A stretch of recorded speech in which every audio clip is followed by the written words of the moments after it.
Hello and welcome everyone. In this video I'm going to be talking about the 1970s Turkish army, specifically the uniform of a conscript, as you can see here. Turkey as a NATO member was pretty much dressed the same way as many other NATO countries were. They were basically copying the Americans. Due to this, most of the equipment you see on this mannequin is either American made or locally produced Turkish items. Specifically speaking, when it comes to the Turkish produced items, they are usually a copy of an American design, such as the belts and suspenders. However, such things can be changed with American examples, such as the 1950s and 60s American webbing systems. Most common item you tend to see are the belts being American World War II or Korean War era belts, along with first aid kits that are American World War II models. Another item, as you can see, is American produced, is obviously the M1 helmet. The Turkish made ones follow the example of any other NATO member, with the back seam, not the front seam, and the fixed, not the fixed bail, but the swivel bail system that you see in most post-war era examples of M1 helmets.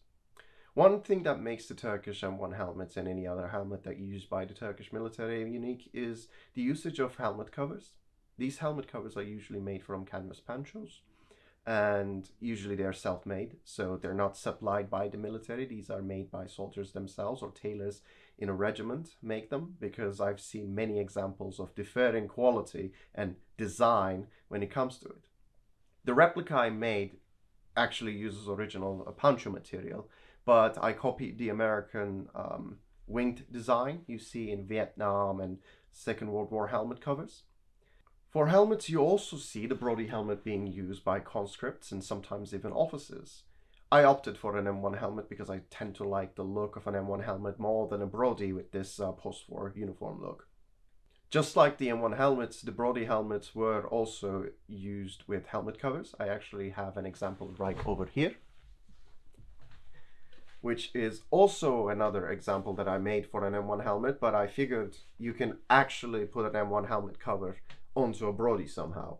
And in photographs you see they tend to be very bulky, so what I assume is they're using the same style, M1 style helmet covers to replicate a helmet cover for a Brody helmet. And the main reason when it comes to helmet covers is simply put is to match the camouflage uniforms that are issued or disguise the shine of the helmets, because the helmets used by the Turkish military have a glossy finish to them for some reason, and most of the time you do see them with helmet covers to cover it up, but in parades you don't tend to see it.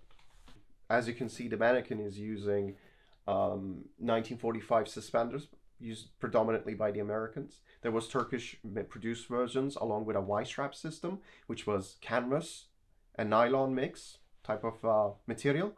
However, I have seen a lot of photographs of troops simply using the octopus, as they used to call it back in the day, 1945, 1944 suspender system. Since the conscript is armed with a G3, he actually has G3 magazine pouches. The thing when it comes to the Turkish magazine pouches is that you have a 3-cell pouch on the left side, whereas you have a 2-cell pouch on the right. I presume this is mostly done because when you're carrying magazines, you're only carrying 4 at a time, and 5 at a time, and one of them is already in the in your gun. So when you're done with it, you just put it onto the empty one and grab a fresh one.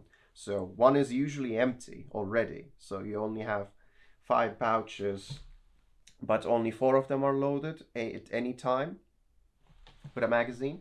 So that's my assumption when it comes to why they didn't simply have 2 pouches that are the same.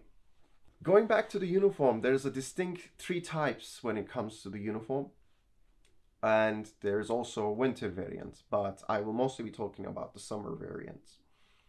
So the 3 types you see are the short sleeve model, the long sleeve with non-adjustable cuffs, just like the one I'm wearing on me, and one with adjustable cuffs you see, which are later 70s and 80s examples you tend to see. There's obviously also a winter example of this uniform, which is entirely made out of wool. I'm actually wearing a wool officer's uniform, and the cut is pretty much identical in each type, aside from the short sleeve examples you see, obviously. When it comes to the trousers, you have two examples of trousers. One of them are simple straight-legged trousers with knee reinforcements and internal pockets. And another example is no knee reinforcements with cargo pockets on the sides. I honestly think this is mostly depending on the year of production, just like the jackets and the shirts you see. So the cargo examples are earlier patterns, whereas the reinforcements and the internal pocket system of the trousers are more of later 70s, early 80s design. When it comes to footwear, you have low boots for regular conscripts and tall boots for paratroopers and Marines and whatnot. But they are usually used interchangeably, especially the long lace-up boots compared to the low boots. And low boots are more common with box standard infantry, but they still sometimes did get lace-up leather boots. I'm currently trying to get an example from the 90s, and the example I have on is actually from the 2000s. But there are minor differences in construction, aside from the fact that, you know, the date they were produced. So there's not much difference throughout Turkish history when it comes to the boots from the 70s to 80s and 80s to 90s. And early 2000s, which the pair I have, are quite similar to 90s ones. So yeah, they are all kind of similar to each other. When it comes to the weapons, it's very interesting because you have three types of weapons. You have a rifle, you have automatic battle rifle, and you have machine guns. Depending on the year, you tend to see the M1 Garand as a box standard conscript weapon. However, they are replaced by the G3 and earlier G models, so G1 mostly.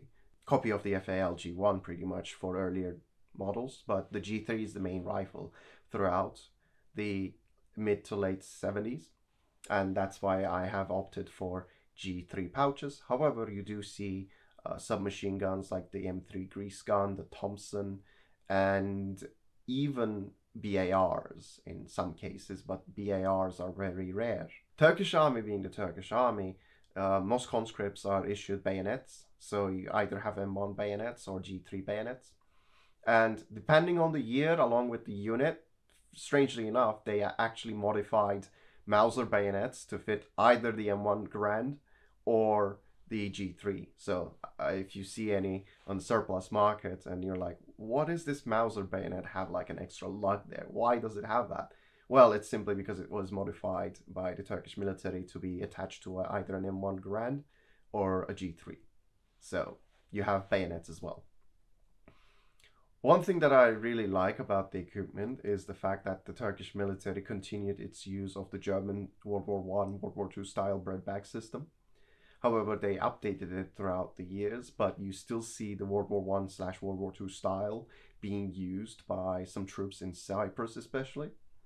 I have an example that is more of a late 70s, early 80s example, which uses hooks to attach to the belt instead of over-the-shoulder method. I sincerely hope you guys enjoyed this brief look into the Turkish uniforms and equipment of the 70s and the early 80s.